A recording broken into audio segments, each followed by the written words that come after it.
आभारी उसकी उतनी हिस्सेदारी। ओबीसी संघटनेचा विजय असो, ओबीसी संघटनेचा विजय असो। उज्ज्वल साहेब आगे बढ़ो, हम तुम्हारे साथ हैं। एंटी ओबीसी संघटनेचा विजय असो, उज्ज्वल साहेब आगे बढ़ो, हम तुम्हारे साथ हैं। माननीय छगन भुजबळ साहेब आगे बढ़ो, हम तुम्हारे साथ हैं। अकोले तालुक्यातील शमशेरपूर येथे ओबीसी एनटीचा महाएल्गार. ओबीसी योद्धा छगनरावजी भुजबळ यांचे पाठीशी खंबीरपणे उभे राहण्याचा आढळा परिसरातील ओबीसी एनटी बांधवांचा निर्णय. या ऐतिहासिक निर्णयाचे साक्षीदार होण्यासाठी आज शमशेरपूर येथील विश्रामगृहावर ओबीसी बांधव मोठ्या संख्येने उपस्थित होते. यावेळी सर्व समाज बांधवांनी ओबीसी आरक्षण समर्थनार्थ घोषणाबाजी करून छगनरावजी भुजबळ यांना पाठिंबा व्यक्त केला. आढळा परिसरातील शमशेरपूर पंचक्रोशीतील ओबीसी बांधवांनी आज महाराष्ट्र राज्यातील ओबीसी एनटी समाजास एक नवी दिशा मिळेल असा निर्णय घेतला आहे. आज सायंकाळी शमशेरपूर विश्रामगृह येथे आयोजित करण्यात आलेल्या सकल ओबीसी एनटी बांधवांच्या बैठकीत एकमतानं ओबीसी योद्धा छगन भुजबळ यांना खंबीरपणे साथ देण्याचा निर्णय घेण्यात आला. तसेच मराठा समाजाला आरक्षण मिळावे, परंतु ओबीसींचे आरक्षण अबाधित ठेवून सरकारने निर्णय घ्यावा व ओबीसींच्या आरक्षणात कुठल्याही प्रकारचा हस्तक्षेप ओबीसी बांधव सहन करणार नाही असा इशारा देण्यात आला. शमशेरपूर येथून झालेली ही सुरुवात ओबीसी आरक्षण बचाव आंदोलनाच्या इतिहासाची सुरुवात असून ओबीसी नेते छगन भुजबळ व त्यांना साथ देणारे प्रकाश शेंडगे, गोपीचंद पडळकर व सर्वच ओबीसी नेते यांचे विचारानं प्रेरित होऊन आज शमशेरपूर येथे सकल ओबीसी एनटी महासंघाची मुहूर्तमेढ रोवली गेली. यावेळी ज्येष्ठ नेते पोपट दराडे, विलास भरितकर, सचिन दराडे, राहुल बेनके, कासम मणियार, संपत घोडसरे, दत्तू माळी, शंकर बेनके, नितीन बेनके, दत्तू चौधरी, मुरली घोडसरे, राहुल जाधव, राजू जोरवर, रमेश गिरी, जनसेवक, शंकर चोखंडे, संजय शेलार, संतोष मंडलिक, मच्छिंद्र सूर्यवंशी, मंगेश चौधरी, रत्नाकर घोडेकर, रामदास गारे, राजू सूर्यवंशी.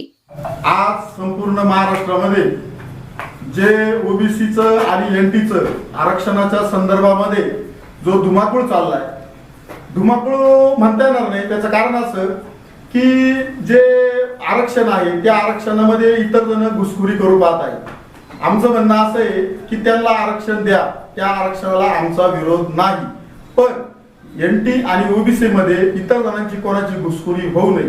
आणि संपूर्ण महाराष्ट्रामध्ये 2 महिन्यापासून हा जो विरोध चाललाय आणि जो विरोध चाललेला असताना ज्या टीव्हीवर बातम्या येत आहेत त्या बातम्या तत्वविहीन, अर्थविहीन असतात. आणि छगन भुजबळ साहेब अतिशय त्यांचे थोर उपकार आहेत आमच्या संपूर्ण ओबीसी आणि एनटी बांधवांवर की त्यांनी आमच्या न्याय हक्काचा आवाज उठवला, जो आवाज कोणी उठवत नाही. एवढे लोकप्रतिनिधी आहेत, आमदार आहेत, खासदार आहेत, पण ओबीसी आणि एनटीचा आवाज कोणी उठवत नाही. त्यांनी तो आवाज उठवला आणि तो आवाज उठवत असताना त्या आवाजाला पूर्णपणे पाठिंबा देण्यासाठी आज शमशेरपूर गावातून आम्ही सुरुवात केलेली आहे. ही सुरुवात आता अकोले तालुक्यापर्यंत आम्हाला नेऊन घालायची आहे आणि हे संघटन येत्या 8 तारखेला जो मेळावा होणार आहे त्या मेळाव्याला आम्ही संपूर्ण शमशेरपूर मधले ओबीसी एनटी सगळं एकत्र जाणार आहोत. या उभ्या महाराष्ट्रामध्ये मराठा समाजाला आरक्षण मिळालं पाहिजे याबद्दल अनेक मोर्चे निघत आहेत. त्या मोर्चाला, त्या आरक्षणाला आमच्या ओबीसी संघटनेचा आणि एनटी संघटनेचा कुठलाही विरोध नाही. परंतु ज्या पद्धतीनं जरांगे पाटील असतील किंवा इतर सर्व मराठी नेते असतील, ज्या पद्धतीनं भुजबळ साहेबाला ते टार्गेट करत आहेत ती अतिशय चुकीची पद्धत आहे. तसेच मराठा समाजाच्या एकाही आमदारानं किंवा एकाही मंत्र्यानं किंवा मुख्यमंत्र्यानं कोणीही जरांगे पाटलांना तोंड सांभाळावं अशी भाषा एकाने वापरली नाही. परंतु जरांगे पाटील म्हणतायत की भुजबळांनी तोंड आवरावं. भुजबळांचं राजकारणातलं, समाजकारणातलं वय आणि याचं वय हे जवळजवळ सारखं आहे. आणि भुजबळांचं जे योगदान या महाराष्ट्रामध्ये आहे तेवढं योगदान यांचं आहे का? त्यांनी विनाकारण पद्धतीनं भुजबळांना टार्गेट करणं सोडावं. आणि आमची एकच प्रामुख्याने मागणी आहे की एनटी आणि ओबीसी या आरक्षणामध्ये कुठल्याही प्रकारे कोणत्याही पद्धतीनं आरक्षणामध्ये घुसखोरी होऊ दिली जाणार नाही. त्यासाठी काही करायची वेळ आली तरी आमची एनटी ओबीसी संघटना करेल एवढंच या ठिकाणी सांगतो. आज या ठिकाणी एनटी आणि ओबीसी या संघटनेचं शमशेरपूर पासून सुरुवात होत आहे. मराठा समाजाला आरक्षण मिळावा असं आमचं या संघटनेचा अजिबात विरोध नाही. परंतु स्वर्गीय लोकनेते गोपीनाथजी मुंडे साहेब आणि छगन भुजबळ साहेब यांनी एनटी ओबीसीला जो न्याय दिलेला आहे त्या न्याय हक्कासाठी त्यांच्यावर कोणी टीका करू नये, त्यांना आरक्षण मिळावं याची आमचा विरोध नाही, पण आमच्या आरक्षणाला आम्ही धक्का लागून देणार नाही यासाठी हे आम्ही राज्यभर आंदोलन उभं करू. आम्ही सर्व एनटी आणि ओबीसी एकत्र येऊ, या आंदोलनात सामील होऊ. आजपासून आम्ही इथून सुरुवात केली, हे तालुक्यात नाही, आम्ही पूर्ण राज्यभर हे पूर्ण उभं करणार. मराठा समाजाला जे आरक्षण त्यांनी मोर्चाचं थैमान घातलंय महाराष्ट्रामध्ये, त्या थैमानाला कोणाचा विरोध नाही, परंतु ओबीसी एनटी आणि इतर समाजाच्या आरक्षणाला हात न लावता त्यांना आरक्षण दिलं पाहिजे. ओबीसीचं आरक्षण कमी करून किंवा इतर कोणत्याही समाजाचं आरक्षण कमी करून त्यांना आरक्षण देता कामा नये. आणि जर अशा प्रकारे चुकीचं काही जर झालं तर ओबीसी समाज आणि इतर समाज उभ्या महाराष्ट्रात थैमान घातल्याशिवाय राहणार नाही.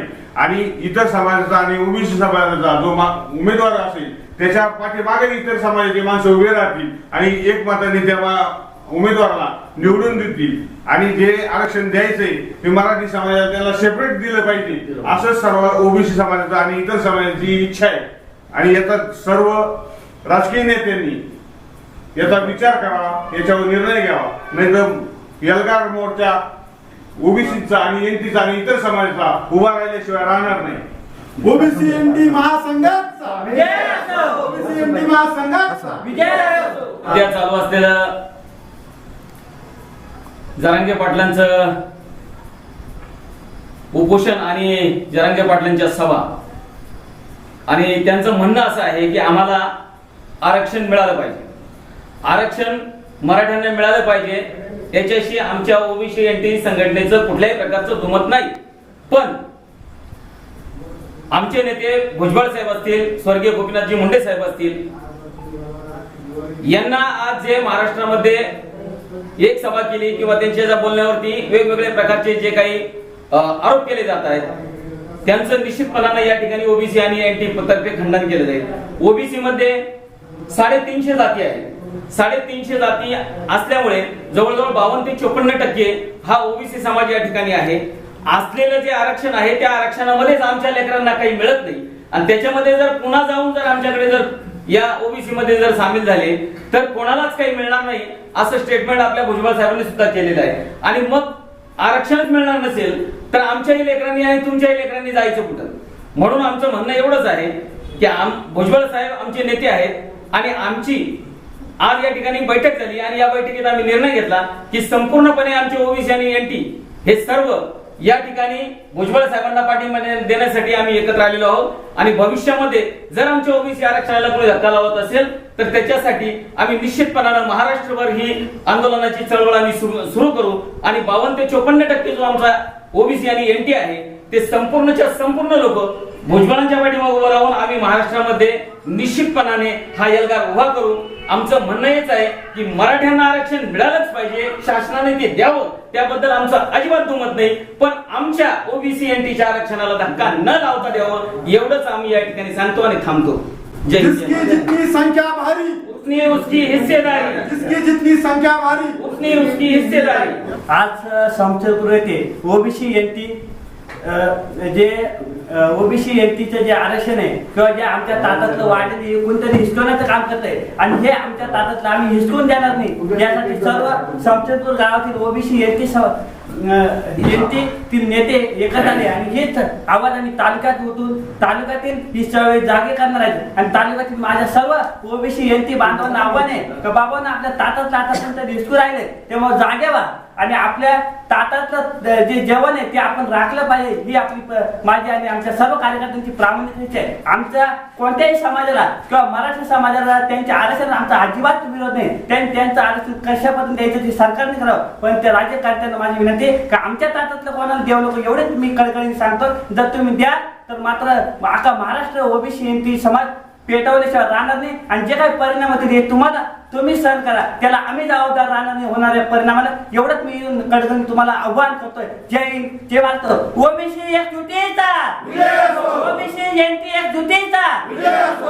सध्या महाराष्ट्राच्या राजकारणामध्ये जे चढ उतार चालू आहे त्यात आरक्षणाच्या संदर्भात प्रत्येक समाज आज आरक्षण मागतोय.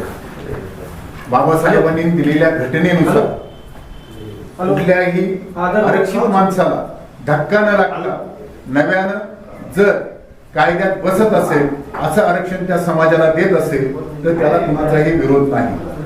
18+9 असे 27% जे आरक्षण ओबीसी आणि एनटीचं आहे ते त्याच्या व्यतिरिक्त मराठी समाजाला जर आरक्षण मराठा समाजाला पाहिजे असेल तर राज्यघटनेत दुरुस्ती करून त्या कायद्यात टिकेल अशा स्वरूपाचं आरक्षण सरकारने त्यांना द्यावं.